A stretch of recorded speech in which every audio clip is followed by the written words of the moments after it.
Hi, everybody.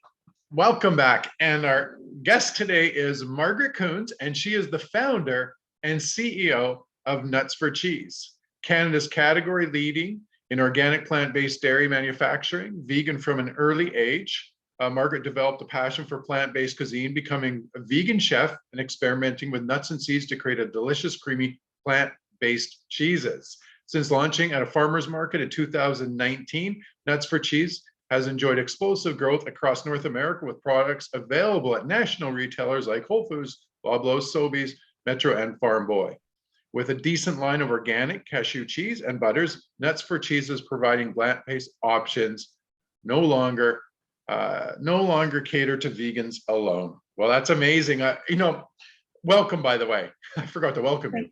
Thanks so much for having me. Yeah, so well, I was so excited to get into it and say, right when I started, becoming a vegan, there was like no options, like none, let alone trying to find anything, right? Yes, yeah, I remember too. I've also been vegan for a long time, and Right. that was part of the impetus for starting the company, was that there wasn't a ton of really high quality, delicious options available in the past. Right, awesome. So tell us a little bit about your history, the cliff notes on how did you get to where you are today, and why this company? Yeah, so I started the company in 2015. So about 7 years ago, I was working as a chef at a vegan restaurant here in London, Ontario, where we're based. Right. I've been vegetarian since I was 12, and I've been vegan since I was about 19, and had, as we talked about, noticed that there was a lack of really high quality, delicious vegan food options in the marketplace. And so I started making some of these products for the restaurant I was working at, and honing my recipes and experimenting with different things. And I thought I was just going to take some vegan juices to a farmer's market for the summer, and it kind of just took off from there. So in 2015, I had my first farmer's market day, and now 7 years later, we're sold nationally in Canada and the US in about 4,000 stores. Wow, that's amazing. So what has, that's a long way from the farmer's market to where you are today. What's been some of the biggest challenges going from farmer's market to where you're at today? I mean, I think probably one of the biggest ones is related to manufacturing.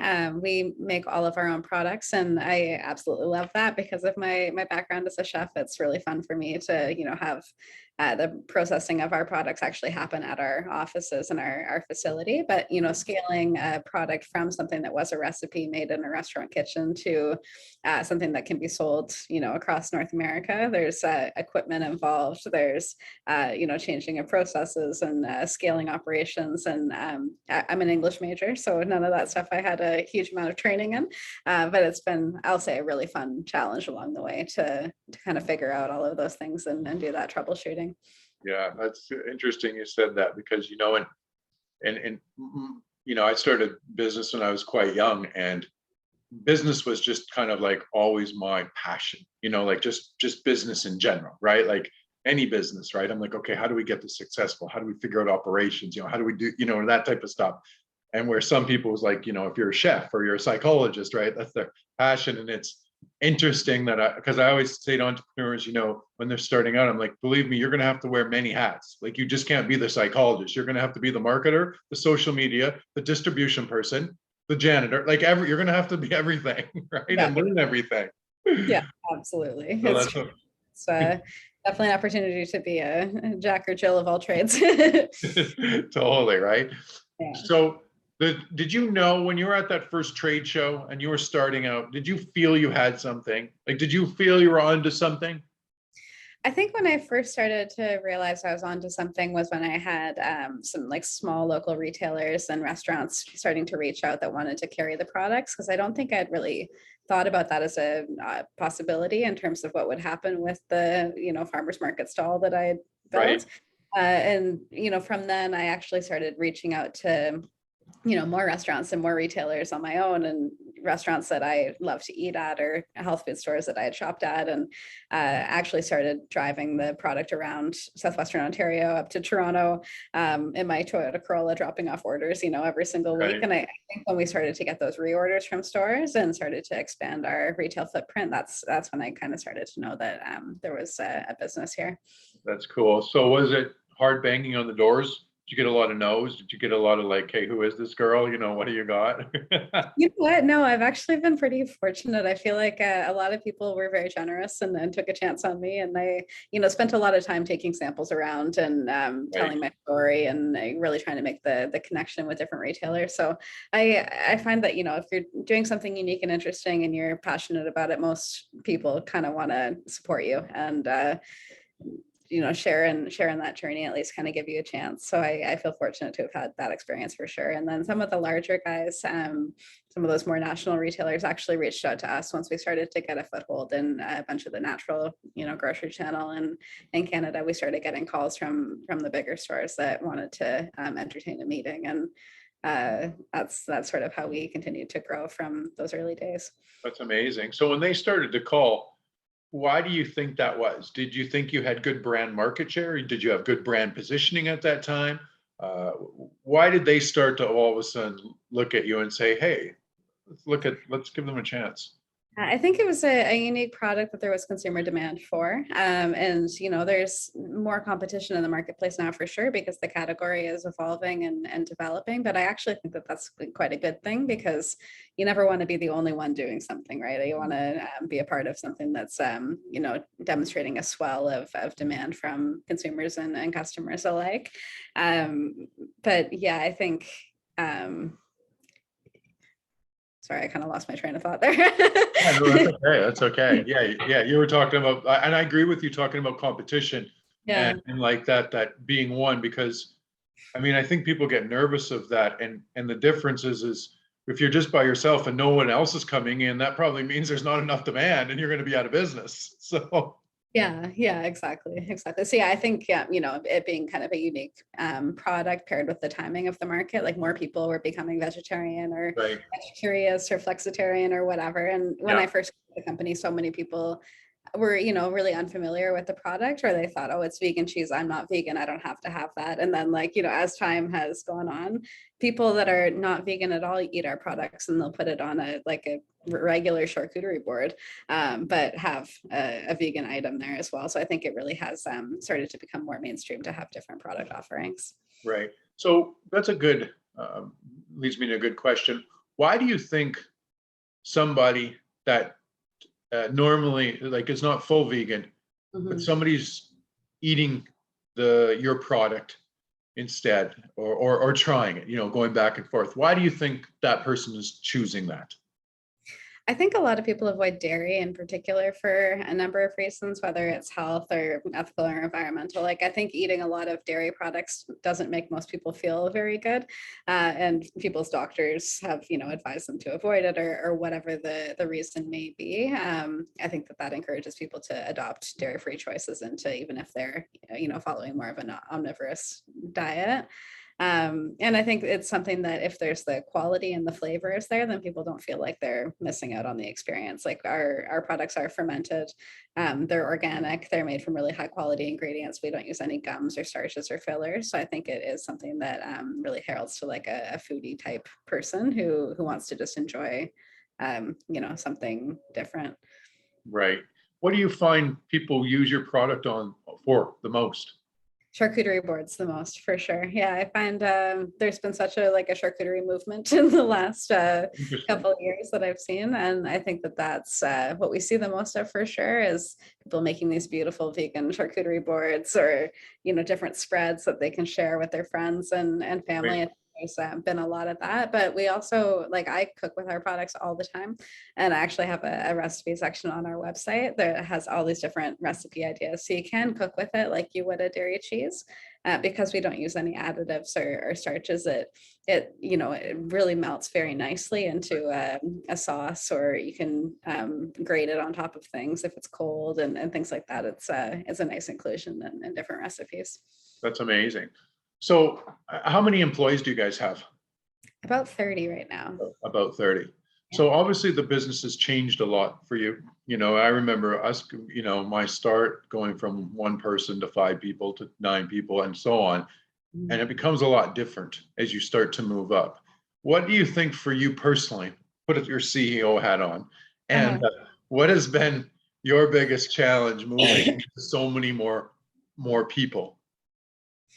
I mean, I think it's easier when you're smaller to keep a really cohesive team where everyone's kind of on the same page and working towards a common goal. I think we have a really great team, and I feel super fortunate to get to work with the people that I do every day. But we have remote employees now. We have people based in the States. We've got people based in Vancouver. You know, like I think Yeah.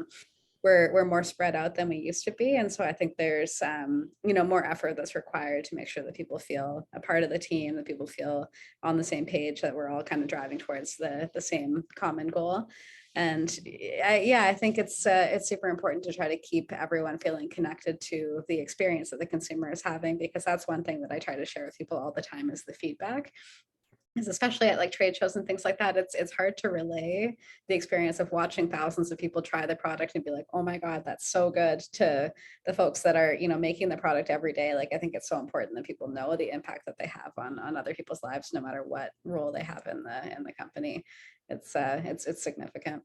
I love you said that, because I believe that's one of the most important things in all businesses. And I think as CEOs, sometimes we get so busy, or people get busy, that we forget to step back and keep consistently communicating to our people about the great experiences that people have had with our products, with our stuff. So I wanted to push on that more, because all the small businesses watching right now, I always see a very big disconnect in that for a lot of people, right? So I came from bringing, I don't know if you know this, but I brought the Curves for Women franchises to Canada.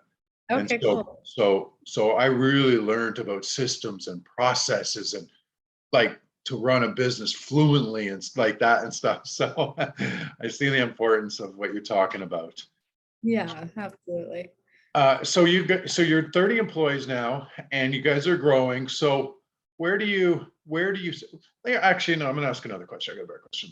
Where where do you see that you have to go next as a CEO? Like, what do you think? Like, you go, okay, I need to focus on this. I need to get better at this. I need to start doing this role better. Where do you see you have to develop better?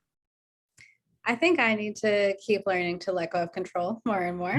Uh, I isn't think that that's every pretty much CEO? Okay, go ahead. Yeah, I think so. I mean, I think as we're building the team, we're bringing in people that are far more experienced than I am at whatever specific role that they're doing. And I feel so fortunate to have like some really strong people joining the team. But when you're so used to doing everything yourself, Right. I think that there's like a challenge and, you know, continuing to let go of what was once your role, because you've done, you know, every part of the business to date. So I think that's something that I need to continue to bring on the right people that, you know, have far more experience than me to continue to build the company, and then work closely with them. I think that that's probably my next big step, that and being able to get out there more and continue to share the brand story, and you know, meet our customers and spend time doing different events to keep building the brand awareness. Yeah, I love what you just said there, because don't they so sync up, relying on other people to take over those certain roles, so you're allowed to go out and do the true CEO activities. Right? It's like Yeah, they so mesh with each other. Uh, exactly. awesome. So, so where do you see the company in, another 5, 10 years? Are you wanting to, keep growing to a certain number? Do you look at an exit strategy? Do you want to be bought out? Where do you really see the company? I mean, for now, I'm happy to continue just growing it. I think there's a lot of growth ahead of us and a lot of opportunity, and it's a lot of fun to, you know, be on the journey and Yeah. have things continually changing and evolving. I think, you know, right in front of us for the next year is really continuing to grow in Canada, increase, you know, facings at certain stores, increase our door count, keep building relationships with new key customers. And in the US, it's a pretty new market for us. We just launched in the States about a year and a half ago, and we're now available in all 50 states. But, you know, America's huge compared to Canada. Yeah. So there's a lot of opportunity for growth and development there as well. And, you know, having a background in culinary innovation, I am excited to continue to launch new products over the next number of years as well. So looking forward to launching some new flavors and formats in the next number of years. That's amazing. That's awesome. Did you find, was there a challenge trying to start to move into the US market for you guys? I think the hardest thing was that we launched in the US like right in the middle of COVID. So Yeah, right. I actually went down to Expo West in February of 2020, the show that got canceled, and I went down there with like 5 people, and we were all pumped up and ready to exhibit at the show. Oh, We weren't actually available in any stores at that time, and funnily enough, we'd shipped down a pallet of product and FedEx all of our stuff, and none of it arrived. So we would have been at the show with like no materials, no product, nothing. So it actually like kind of was for the best for us that the show didn't go on, but we continued to kind of push forward with our launch and started working with a couple small retailers in California, and then continued to expand that reach. But I only was able to visit the US earlier this year was the first time I'd been since before COVID, and we'd grown into like 45 states by the time I got down there. So it was very interesting kind of launching a new market from afar. yeah. Yeah, that was a big challenge. So do you think, did COVID affect your business in a big way, negatively or positively, or didn't really? I think there was, pluses and minuses of both. I think on the one hand, like not being able to travel, not doing trade shows, it really like allowed us to focus on the strategy and to kind of hone in as a team and find out what's working and what wasn't, to get a little bit more clear on the vision. But I mean, for sure, like a lot of our marketing is sampling products to people, and we were unable to do that. I typically do quite a bit of traveling and was unable to travel. And there's obviously in Canada in particular, there was more lockdowns and various COVID protocols, and so we did for sure experience like spiking buying patterns and things like that kind of related to lockdown periods. But I feel fortunate that we were growing in the US at the same time, because it kind of bolstered some of the instability that we felt in Canada through the last couple of years. Right. How about right now, where we're in a market right now where we see some of this crazy inflation going on and distribution channels are all messed up, and it's just a kind of a weird time right now in business. Are you having to navigate through that differently and make different decisions right now because of that?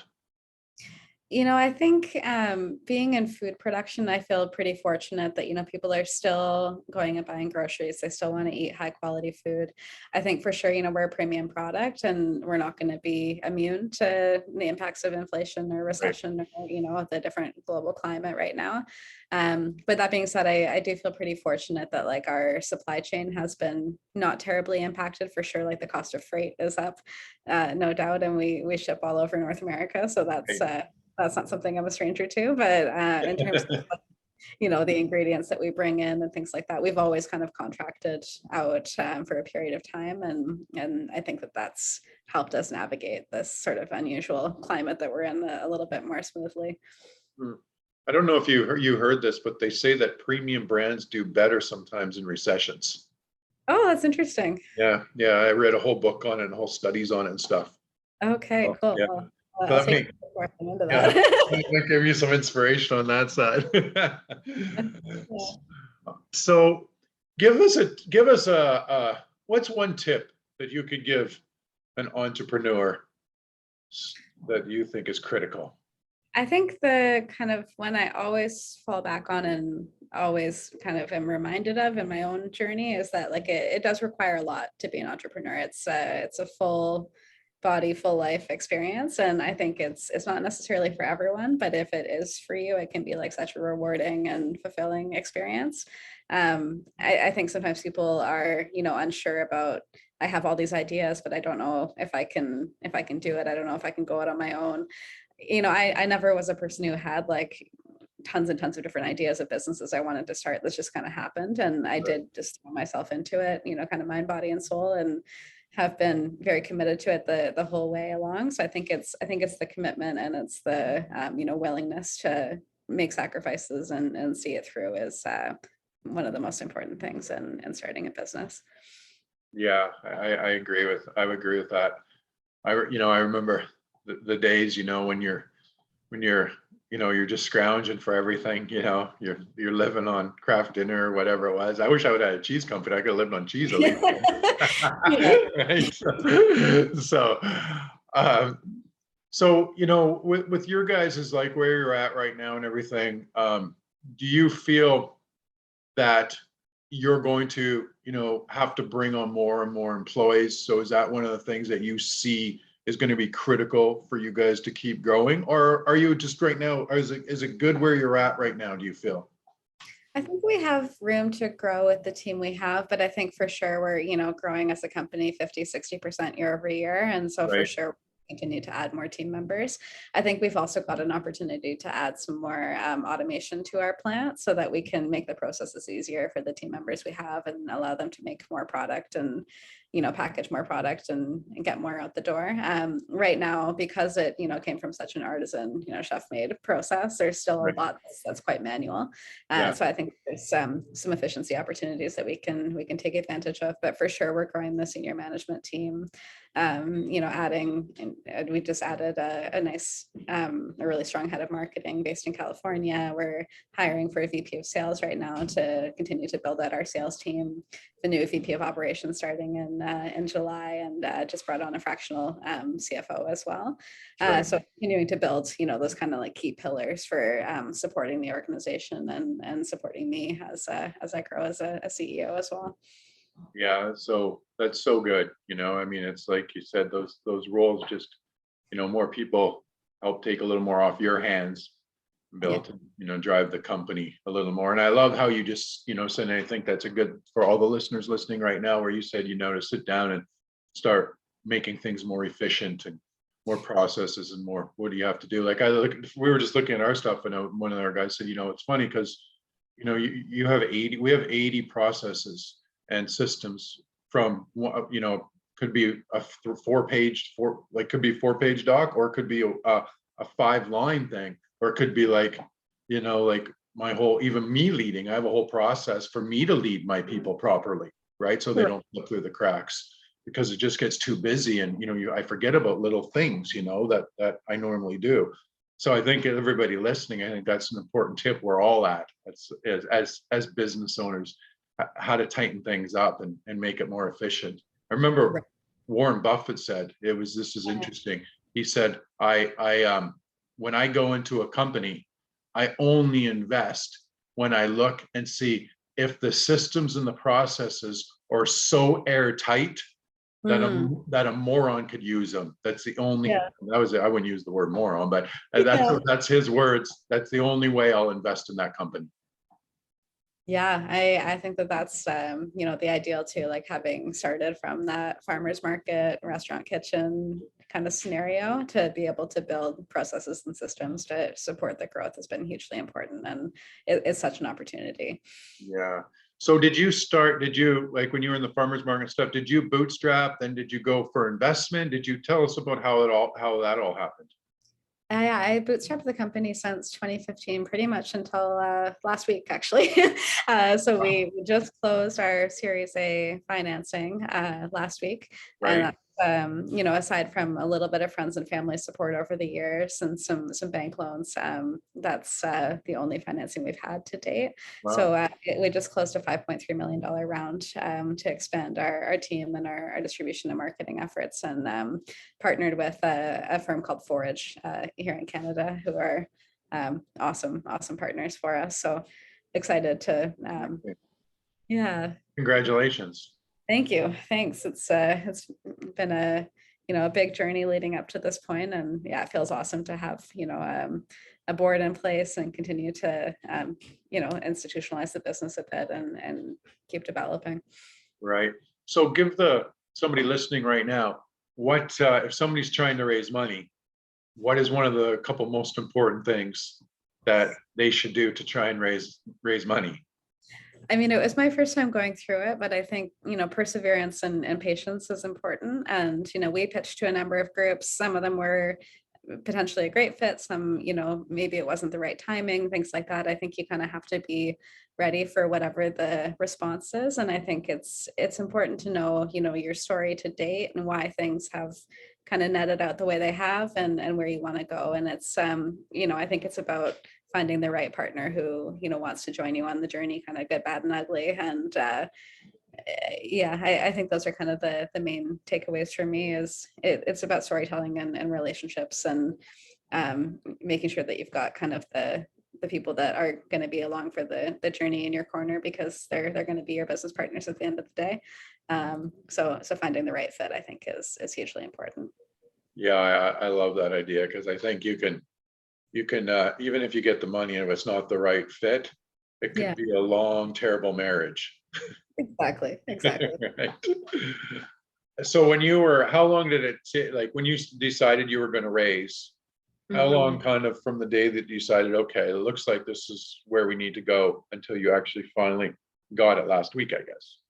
About 6 months. So I started the journey in December. Actually, brought on an advisor to the race, who's now the chairman of our board, Mike Fata from Manitoba Harvest. So he has been a mentor and advisor to me for some time now, and we connected and decided to work together in December. And so kind of supported me through the process, but started our initial conversations in December, pitched to about 7 groups in January, and then continued the conversation and until all through the diligence process and legal work, and just closed beginning of June.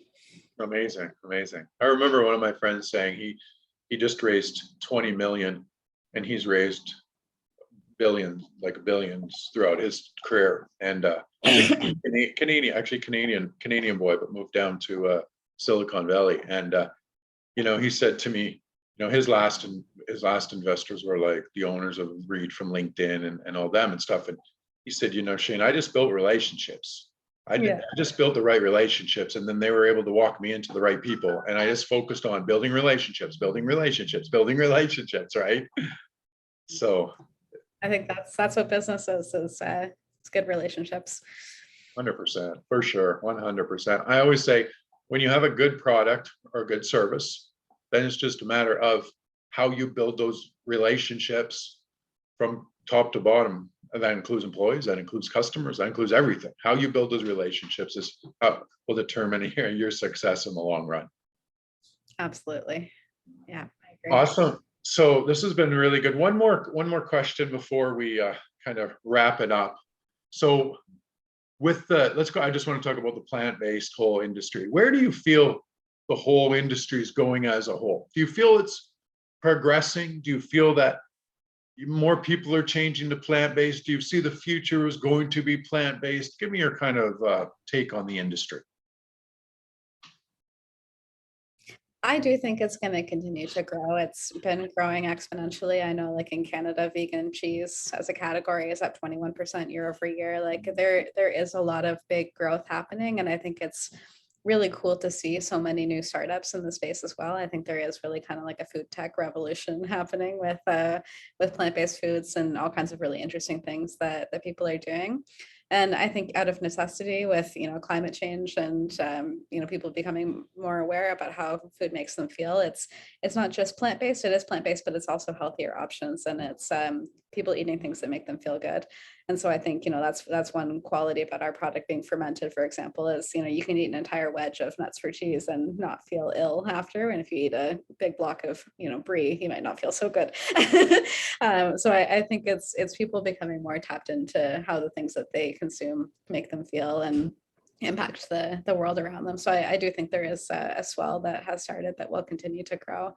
And it's really neat to see how it's reflected in grocery store shelves and how that's changed over the years, because now like every grocery store has a plant-based section that's only growing, and all of the buyers are looking to allocate more space to kind of a burgeoning market. So I do think it's still on the upswing and will be for some time. Amazing, amazing. And last question, when you became vegan, was it because your family was vegan, or did you just decide to become vegan?